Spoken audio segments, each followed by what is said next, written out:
तो दीवानों, स्वागत है आप सबका मेरे यूट्यूब चैनल दीवाने हैं हम पर। और आज हम देखने वाले हैं किंगडम सीरीज़ का एपिसोड सेकंड। तो एपिसोड सेकंड की शुरुआत चैंग और मू योंग से होती है। वो दोनों डॉक्टर ली को ढूंढते ढूंढते डोंगने की जेहुलियन क्लिनिक पर पहुंच जाते हैं, पर क्लिनिक का अवतार खंडर जैसा होता है। इसलिए चैंग को शक होता है कि क्या डॉक्टर ली सच में इस जगह पर रहते हैं। फिर चैंग की नज़र उस दरवाजे पे लगे बाम्बू पर जाती है जो खून से लथपथ होता है। चैंग ये मू योंग को बताता है तो मू योंग चैंग से कहता है, आप यहीं रुकिए, मैं देखकर आता हूँ।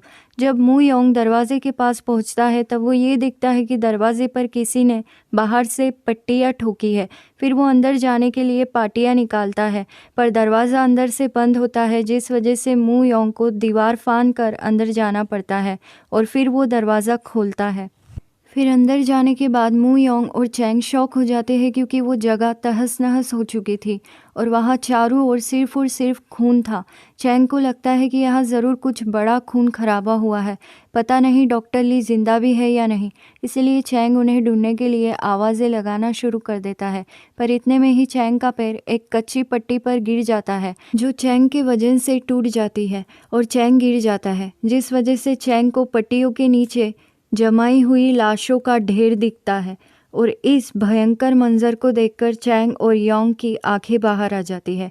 फिर हम देखते हैं कि चैंग डोंगने के कुछ लोगों को बुलाकर लाता है जो इन लाशों के ढेर को बाहर खींचते हैं। लाशों के बाहर आने पर हम देखते हैं कि ये लाशें दानी के लाश से काफ़ी अलग है।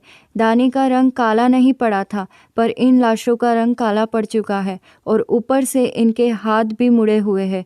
तो इनके पीछे क्या कारण हो सकता है, ये हम सब आगे के एपिसोड में देखेंगे। और इसके अलावा अगर आप इस थ्योरी के बारे में अगर कुछ जानते हो तो आप अपना जवाब मुझे कमेंट सेक्शन में कमेंट करके ज़रूर बता सकते हैं। तो आइए कंटिन्यू करते हैं कहानी को। फिर सारी लाशें मिल जाने के बाद चैंग को उन लाशों में डॉक्टर ली की लाश नहीं मिलती है, जिससे उसे ऐसा लगता है कि शायद डॉक्टर ली जिंदा है। वहीं दूसरी ओर हम देखते हैं कि डोंगने का मैजिस्ट्रेट बियोम पॉल वो अपने साथियों के साथ जश्न मना रहा है क्योंकि आज उसके काम का पहला दिन है और उसे मैजिस्ट्रेट की पोजीशन शायद इसीलिए दी गई है क्योंकि वो चोहक जो का भतीजा है जो कि हेवेंचो क्लैन खानदान से है। इसलिए इन लोगों को आसानी से सब मिल जाता है, शाही खाना भी, जिसकी ये लोग इज्जत तक नहीं करते। वहीं दूसरी ओर डोंगने के गरीब खाने के एक एक निवाले के लिए तड़पते हैं और यहाँ पर हमें ये पता लगता है कि ये लोग सिर्फ खुद के बारे में ही सोचते हैं, चाहे फिर वो हॉन यान हो या डोंगने। फिर हम देखते हैं कि एक आदमी भागते हुए बियम पॉल को 48 लोगों के एक साथ मर जाने की खबर सुनाता है, जिस वजह से वो सब लोग ये सब देखने पहुंचते हैं। वहाँ का नज़ारा देखने के बाद सब डर जाते हैं और बियम पॉल सिपाही से पूछता है, अपराधी कौन है, ये सब किसने किया। तो सिपाही कहता है, एक आदमी पर शक किया जा सकता है जिसको डॉक्टर ली के क्लिनिक में ट्रीटमेंट दिया जा रहा था। उसका नाम योन शिन है। वो सारे दिन बस बाम्बू पोल इकट्ठा करते रहता था और क्लिनिक पर से भी बहुत सारे बाम्बू से बने हथियार मिले हैं। इसीलिए मैंने उसकी पहचान का पता लगाया और मुझे ये पता लगा कि योन शिन वही आदमी है जो 3 साल पहले युद्ध में मारा गया था। फिर ये सब सुनकर बियोम पाल सिपाही को आदेश देता है कि जाओ जाओ और उस आदमी को पकड़ कर लाओ। वहीं दूसरी ओर हम देखते हैं कि बियोम मिल डोंगने पहुंच जाता है, पर उसे कैसे पता चला कि चैंग यहाँ पर है। शायद कोई खबरी चैंग की तहकीकात कर रहा है, पर वो कौन है ये भी हम आगे देखेंगे। वहीं दूसरी ओर हानियॉन में हम देखते हैं कि कुछ सिपाही एक औरत की लाश को चद्दर में ले जा रहे होते हैं और फिर वो उस लाश को तालाब में फेंक देते हैं, जिसके बाद हमें तालाब के अंदर का नज़ारा दिखता है और हम ये देखते हैं कि तालाब में और भी बहुत सारी औरतों की लाशें हैं। फिर वहीं दूसरी ओर हम देखते हैं कि रानी के कक्ष में काम करने वाली एक औरत हेवेंचो क्लैन कमेटी के काउंसिलर से कहती है, मैंने आज महल में एक लाश देखी, जिससे उस आदमी को ये समझ जाता है कि चोहक जो ज़रूर सबसे कुछ छिपा रहा है। फिर सीन शिफ्ट होता है एक गली में जहाँ चैंग और मू योंग एक आदमी से मिलते हैं जो जेहुलियन में दवाई पहुँचाने का काम करता था। फिर मू योंग उस आदमी से कहता है, क्या तुम्हें डॉक्टर ली के बारे में पता है, तो वह आदमी मना कर देता है। फिर मू योंग उस आदमी को पैसे देकर खरीद लेता है, तो वो आदमी बताता है कि कल डॉक्टर ली की शिष्य डॉक्टर सियो भी मुझसे मिलने आई थी। फिर मू योंग कहता है, क्या जेहुलियन में कल कोई बच गया था, कहाँ है वो अभी। तो वो आदमी कहता है वो शायद फ्रोज़न वैली में हो सकती है। वो मेरे पास पुनर्जीवित पौधा लेने के लिए आई थी। लोग कहते हैं कि वो पौधा मरे हुए को ज़िंदा कर सकता है। फिर ये बात चैंग सुन लेता है और वो उस आदमी से कहता है, क्या कहा तुमने? एक पौधा जो इंसानों को ज़िंदा कर सकता है? तो वो आदमी कहता है हाँ। फिर चैंग और मू योंग वहाँ से फ्रोज़न वैली चले जाते हैं सीओबी को ढूंढने के लिए। फिर सीओबी उन्हें मिल जाती है तो वो सीओबी से पूछते हैं डॉक्टर ली कहाँ पर है? हम हानियान से उन्हें मिलने आए हैं। तो सीओबी कहती है डॉक्टर ली वो इस दुर्घटना को टाल नहीं पाए। ये सब हुआ उस पुनर्जीवित पौधे की वजह से। डॉक्टर ली ने कहा था कि उस पौधे ने सब कुछ किया, हानियान में भी और जेहुलियन में भी। फिर चैंग सीओबी से कहता है क्या मतलब? क्या तुम ये कह रही हो कि जेहुलियन में जिन लोगों की मौत हुई है वो हानियान से संबंध रखती है? फिर सीओबी कहती है तुम्हें कैसे पता कि जेहुलियन में कल लोग मरे थे?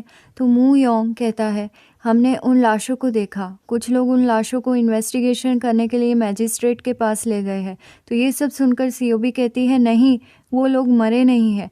फिर सीन यॉनशिन पर शिफ्ट होता है जहां वो कुछ सिपाहियों को जेहुलियन में देखकर उन पर गुस्सा करता है और उनसे लाशों के बारे में पूछता है। वहीं दूसरी ओर हम देखते हैं कि ब्योमपाल एक लाश का इन्वेस्टिगेशन करवाता है जिससे उसे ये पता चलता है कि उस लाश के शरीर पर लगे घाव दरअसल एक इंसान के काटने के निशान है। फिर वहाँ पर यॉनशिन पहुँच जाता है जो सबसे ये चीख चीख कर कहता है कि ये लोग मरे हुए नहीं हैं, ये रात होने पर जिंदा हो जाएंगे। और यहाँ पर हमें एक और बात पता चलती है कि ये ज़ॉम्बीज़ दिन में लाश बन जाते हैं और रात होने पर जिंदा हो जाते हैं। अब क्योंकि यॉनशिन की बात कोई भी नहीं सुन रहा था इसलिए यॉनशिन अपने हाथ में मशाल लेकर सारी लाशों को आग लगा देता है। पर इससे पहले कि वो अपने काम को अंजाम दे पाता सारे सिपाही मिलकर उसे पकड़ लेते हैं और गांव वाले लोग आग को बुझा देते हैं। वहीं दूसरी ओर सीओबी चैंग से कहती है हमें उन्हें रोकना होगा। तो मू योंग उसे रोक लेता है। फिर सीओबी बताती है कि डॉक्टर ली ने मुझे कहा था कि उन्होंने हानियान में चोहक जो के कहने पर पुनर्जीवित पौधे का इस्तेमाल करके एक मरे हुए आदमी को जिंदा किया था। दीवानों, पुनर्जीवित पौधे को सीरीज़ में रिसरेक्शन प्लांट के नाम से भी बुलाया गया है और इस पौधे से किसी भी मरी हुई चीज़ को ज़िंदा किया जा सकता है। जैसे कि हमने सीरीज़ के स्टार्टिंग में एक लाश को देखा था जिसे ज़िंदा करने के लिए उसके सिर में एक चीरा मारकर पुनर्जीवित पौधे को उसमें डाला गया था और साथ ही पौधे की खुशबू भी उस लाश को दी गई थी जिस वजह से वो लाश जिंदा हो गई थी।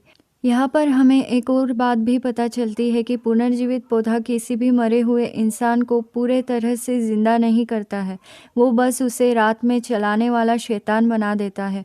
और ये पौधा सिर्फ मरे हुए इंसान पर ही असर नहीं करता है बल्कि अगर कोई ज़िंदा इंसान इसे खा ले तो वो भी शैतान बन सकता है। और इस पौधे से रिलेटेड और भी थ्योरीज हम आगे के एपिसोड में ज़रूर देखेंगे। फिर सीओबी कहती है हानियान में जो शैतान था वही जेहुलियन में भी थे। तो चैंग कहता है क्या वो दरिंदे चलते वक्त आवाज़ निकालते हैं? तो सीओबी कहती है हाँ। तो चैंग कहता है क्या तुम्हारे पास इसका कोई सबूत है? तो सीओबी कहती है हाँ, मेरे पास डॉक्टर ली की जर्नल है जिसमें सब लिखा है और उसमें ये भी लिखा है कि अगर हमें पुनर्जीवित पौधा मिल गया तो हम इस बीमारी का इलाज ढूंढ सकते हैं। तो सूरज डूबने वाला है, हमें मैजिस्ट्रेट के यहाँ जल्दी पहुँचना चाहिए। तो चैंग मू योंग को सीओबी के साथ भेज देता है ताकि वो बात की जड़ तक पहुँच जाए। फिर वहाँ से चैंग डॉक्टर ली की जर्नल पढ़ने के लिए जेहुलियन जाता है जहाँ उसे बियोमिल मिल जाता है। बियोमिल चैंग से कहता है तुम अब भाग नहीं सकते, अपने आप को हमारे हवाले कर दो, हमारे पास तुम्हें अरेस्ट करने के ऑर्डर है। तो चैंग कहता है मुझे नहीं पता था कि तुम मुझे सत्ता पर से हटाने के लिए इतना गिर जाओगे। तुमने डॉक्टर ली को हानियान इसलिए बुलाया ताकि तुम राजा को वापस जिंदा कर सको जब तक रानी वारिस पैदा ना कर दे। अब राजा एक शैतान बन चुके हैं इसलिए तुम लोगों ने उन्हें छिपा कर रखा है ताकि कोई उनसे मिल ना सके। तो ये है तुम लोगों की रणनीति। मेरे पिता मर गए और तुम लोगों ने मुझे बताया तक नहीं। चैंग सारी सच्चाई जान चुका है। ये जानकर बियोमिल फिर चैंग को अरेस्ट करने के बजाय उसे सीधे जान से मारने की कोशिश करता है। दोनों के बीच में फाइट होती है और इस दौरान चैंग की तलवार टूट जाती है। बियोमिल चैंग को मारने ही वाला होता है कि इतने में ही पीछे के एक बक्से में से आवाज़ आती है। वहीं दूसरी ओर मैजिस्ट्रेट ब्योमपाल योनशिन को बंदी बना लेता है और उससे पूछता है कि तुमने इन लोगों को क्यों मारा। इतने में ही वहाँ सीओ भी पहुँच जाती है और वो ब्योमपाल से कहती है ये लोग मरे हुए नहीं हैं, ये दरिंदे हैं। जैसे ही सूर्यास्त होगा ये लाशें जिंदा हो जाएगी और एक एक करके सबको खा जाएगी। सीओबी की बातों से मैजिस्ट्रेट को लगता है कि सीओबी पागल है और वो सीओबी और योनशिन को जेल में डाल देता है। वहीं दूसरी ओर सीन पास्ट में शिफ्ट होता है जहां हानयान के राजा की लाश एक बेड पर पड़ी होती है और डॉक्टर ली उसे देखने आते हैं, जो रानी और चोहकजो से कहते हैं राजा अब नहीं रहे, हमें सबको बता देना चाहिए। तो चोहकजो उससे कहता है नहीं, राजा अब भी जिंदा है और राजा तब तक जिंदा रहेंगे जब तक मेरी बेटी एक राजकुमार को जन्म नहीं दे दे। फिर चोहकजो डॉक्टर ली से कहता है अपनी ड्यूटी करो जैसे कि तुमने 3 साल पहले की थी। और यहाँ पर हमें पता चलता है कि डॉक्टर ली और चोहकजो के बीच ज़रूर कुछ था, इसीलिए डॉक्टर ली को ज़बरदस्ती चोहकजो के कहने पर राजा को जिंदा करना पड़ा। फिर हम देखते हैं कि सीन पास्ट से प्रेजेंट में शिफ्ट होता है, जहाँ रात होने पर राजा के स्किन का कलर बदल जाता है और वो एक शैतान बनकर चोहकजो पर हमला कर देता है। पर क्योंकि राजा जंजीरों से बंधा हुआ था वो कुछ नहीं कर पाता है। वहीं दूसरी ओर डोंगने में रात होने पर मू योंग मैजिस्ट्रेट और सब लोग ये देखते हैं कि लाशें जिंदा हो रही है, पर इससे पहले कि वो कुछ कर पाते बहुत देर हो जाती है और सारी लाशें जिंदा होकर गांव वाले लोगों पर हमला कर देती है। वहीं बाहर लोगों की आवाज़ सुनकर योनशिन जेल का दरवाज़ा तोड़कर जेल से भाग जाता है। फिर सीन जेहुलियन पर शिफ्ट होता है जहां बियोमिल के सिपाही बक्से को खोलते हैं और बक्से को खोलते ही उसमें से निकलती है डॉक्टर ली, जो कि अब एक ज़ॉम्बी बन चुके थे क्योंकि कल शायद उनको भी किसी ज़ॉम्बी ने काट लिया था। फिर डॉक्टर ली बियोमिल पर हमला करते हैं और एक सिपाही पीछे से डॉक्टर ली के शरीर में तलवार पर तलवार घुसाता है, पर कुछ नहीं होता है। डॉक्टर ली उसी सिपाही को काट लेते हैं और काटने के बाद तुरंत ही वो सिपाही ज़ॉम्बी में बदल जाता है और बियोमिल पर हमला कर देता है। बियोमिल सीधे उसकी गर्दन पर वार करता है, जिस वजह से फिर वो ज़ॉम्बी बना सिपाही भी मर जाता है। और यहाँ हमें ये पता चलता है कि ज़ॉम्बीज़ को अगर गर्दन पर मारा जाए तो वो मर जाते हैं। फिर इतने में ही डॉक्टर ली का ज़ॉम्बी बियोमिल को भी काट लेता है और चैंग पीछे से डॉक्टर ली के सिर पर एक पत्थर मारता है, जिस वजह से डॉक्टर ली भी मर जाते हैं। लेकिन एक ज़ॉम्बी के काटने से बियोमिल भी कुछ सेकेंड्स में ज़ॉम्बी बन जाता है और चैंग पर अटैक कर देता है। तो चैंग खुद को बचाने के लिए बियोमिल का सिर उसके धड़ से अलग कर देता है। अब शायद आपके मन में एक सवाल आ रहा होगा कि दानी को भी तो ज़ॉम्बी ने काटा था, फिर वो ज़ॉम्बी क्यों नहीं बना, वो क्यों बीमार होकर मरा। तो यहाँ पर हमें वायरस की ये थ्योरी पता चलती है कि वायरस पहले अलग था। राजा पहला ज़ॉम्बी था जिसे इस पौधे का इस्तेमाल करके ज़िंदा किया गया था। राजा में इस वायरस के लक्षण दिखने में करीब 2 दिन लगे थे, यानी कि ये वायरस जब उतना स्ट्रॉन्ग नहीं था। वहीं राजा ने जब दानी को काटा तो दानी भी डायरेक्ट ज़ॉम्बी नहीं बना, बल्कि वो 2 दिनों तक बीमार रहा और मर गया। वहीं डॉक्टर ली उसकी लाश को सुबह ही गाँव में लेकर आ गए थे, इसीलिए सूरज की रोशनी में दानी के शरीर में वायरस फैल नहीं पाया। अगर उस दिन गांव वाले दानी की लाश रात तक रखते थे तो वो भी डेफिनेटली रात में ज़ॉम्बी बन जाता था, लेकिन हमने देखा था कि गांव वाले दानी की लाश को पकाकर खा लेते हैं। और अब यहाँ पर गांव वालों को किसी ने काटा नहीं था, बल्कि गांव वालों ने घोष में ही वायरस को गर्म करके खा लिया था, जिस वजह से वायरस ने अपना फॉर्म चेंज कर लिया था और बिना काटे ही वो गांव वाले लोगों को भी हो गया था। अब वायरस की स्टेज चेंज हो जाने की वजह से अब कोई ज़ॉम्बी किसी को काटता है तो वह आदमी मिनटों में ही ज़ॉम्बी बन पा रहा था, क्योंकि वायरस हाई टेम्परेचर में उबलने की वजह से फास्ट हो गया था। तो आगे की स्टोरी जानने के लिए बने रहिए मेरे चैनल दीवाने हैं हम पर, और जल्द मुलाकात होगी नेक्स्ट एपिसोड में।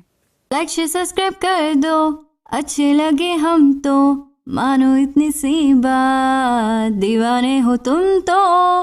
लाइक शेयर सब्सक्राइब कर दो, अच्छे लगे हम तो मानो इतनी सी बात, दीवाने हो तुम तो। अलविदा दीवानों, जल्द मुलाकात होगी अगले एपिसोड में।